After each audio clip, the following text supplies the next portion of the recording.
अध्याय 8 श्लोक 6। यहाँ यह बात कही गई है कि भगवान का स्मरण करते हुए मरने वाला भगवान को ही प्राप्त होता है। इस पर यह जिज्ञासा होती है कि केवल भगवान के संबंध में ही यह विशेष नियम है या सभी के संबंध में है। इस पर कहते हैं, यम यम वापि स्मरण भाव तय जयन्ते कलमरेव तहम तमेवती कोन्ते सदा तदा भावितः।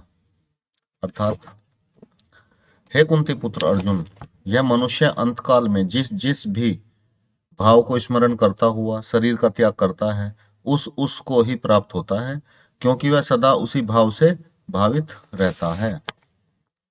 प्रश्न, यह भाव शब्द किसका वाचक है और उसे स्मरण करना क्या है?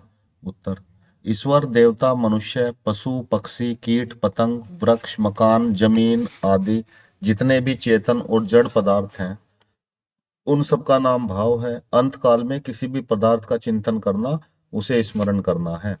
प्रश्न, अंतकाल किस समय का वाचक है?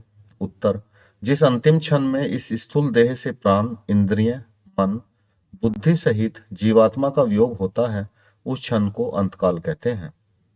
प्रश्न, 13वें अध्याय के 21वें श्लोक में तथा 14वें अध्याय के 14वें में, 15वें और 18वें श्लोक में भगवान ने सत्व, रज, तम इन तीनों गुणों को अच्छी बुरी योनियों की प्राप्ति हेतु बतलाया है और यहाँ अंतकाल के स्मरण को कारण माना गया है। यह क्या बात है?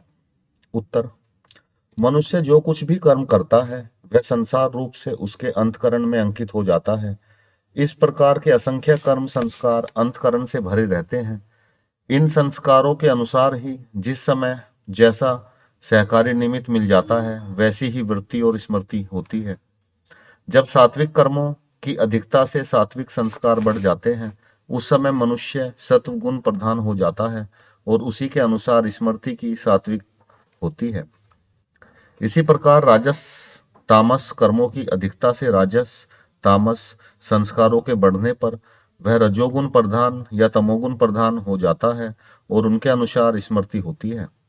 इस तरह कर्म, गुण और स्मृति तीनों की एकता होने के कारण इनमें से किसी को भी भावी योनि की प्राप्ति में हेतु बतलाया जाए तो कोई दोष नहीं है, क्योंकि वस्तुतः बात एक ही है। प्रश्न, अंत समय में देव, मनुष्य, पशु, वृक्ष आदि सजीव पदार्थों का स्मरण करते हुए मरने वाला उन योनियों को प्राप्त हो जाता है, यह बात तो ठीक है, किंतु जो मनुष्य जमीन, मकान आदि निर्जीव जड़ पदार्थों का चिंतन करता हुआ मरता है, वह उनको कैसे प्राप्त होता है? उत्तर, जमीन, मकान आदि का चिंतन करते करते मरने वाले को अपने गुण और कर्मानुसार अच्छी बुरी योनि मिलती है। उस योनि में वह अंत समय की वासना के अनुसार जमीन, मकान आदि जड़ पदार्थों को प्राप्त होता है। अभिप्राय यह है कि वह जिस योनि में जन्मेगा, उसी योनि में उन स्मरण किए हुए जमीन, मकान आदि में से उसका संबंध हो जाएगा। जैसे मकान का मालिक मकान को अपना समझता है, वैसे ही उसमें घोंसला बनाकर रहने वाले पक्षी और बिल बनाकर रहने वाले चूहे और चींटी आदि जीव भी उसे अपना ही समझते हैं। अंत यह समझना चाहिए कि प्रत्येक योनि में प्रत्येक जड़ वस्तु की प्राप्ति प्रकारांतर से हो सकती है। प्रश्न, सदा तत्वाना भावित से क्या अभिप्राय है? उत्तर, मनुष्य अंतकाल में जिस भाव का स्मरण करता हुआ शरीर त्याग करता है, वह उसी भाव को प्राप्त होता है। यह सिद्धांत ठीक है, परंतु अंतकाल में किस भाव का स्मरण क्यों होता है, यह बतलाने के लिए ही भगवान सदा तत्वभावित कहते हैं।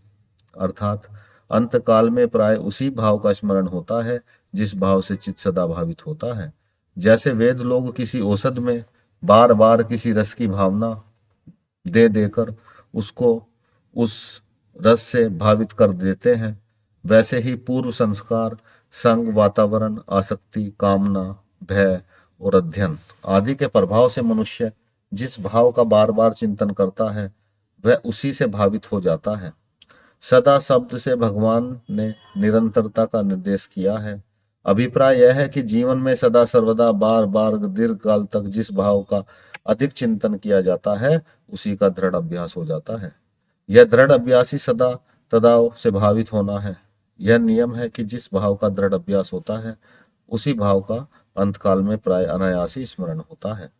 प्रश्न, क्या सभी को अंतकाल में जीवन भर अधिक चिंतन किए हुए भाव का ही स्मरण होता है? अधिकांश को तो ऐसा ही होता है, परंतु कहीं कहीं जड़ भरत के चित्त में हरिण के बच्चे की भावना की भांति मृत्यु समय के समीपवर्ती काल में किया हुआ अल्पकाल का चिंतन भी पुराने अभ्यास को दबाकर दृढ़ रूप में प्रकट हो जाता है और उसी का स्मरण करा देता है।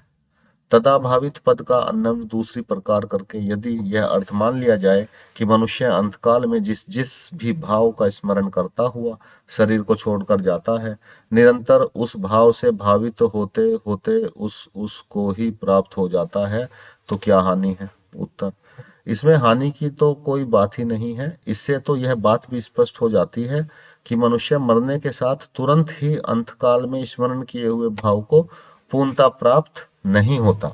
मरने के बाद सूक्ष्म रूप से अंतकरण में अंकित हुए उस भाव से भावित होता होता निश्चित समय ही उस भाव को पूर्णता प्राप्त होता है। किसी मनुष्य का छाया चित्र लेते समय जिस क्षण फोटो खींचा जाता है, उस क्षण में वह मनुष्य जिस प्रकार से स्थित होता है, उसका वैसा ही चित्र उतर जाता है। उसी प्रकार अंतकाल में मनुष्य जैसा चिंतन करता है, वैसे ही रूप का फोटो उसके अंतकरण में अंकित हो जाता है। उसके बाद फोटो की भांति अन्य सहकारी पदार्थों की सहायता पाकर उस भाव से भावित होता हुआ वह समय पर स्थूल रूप को प्राप्त हो जाता है। यह अंतकरण ही कैमरे का प्लेट है, उसमें होने वाला स्मरण ही प्रतिबिंब है और अन्य सूक्ष्म शरीर की प्राप्ति ही चित्र खींचना है।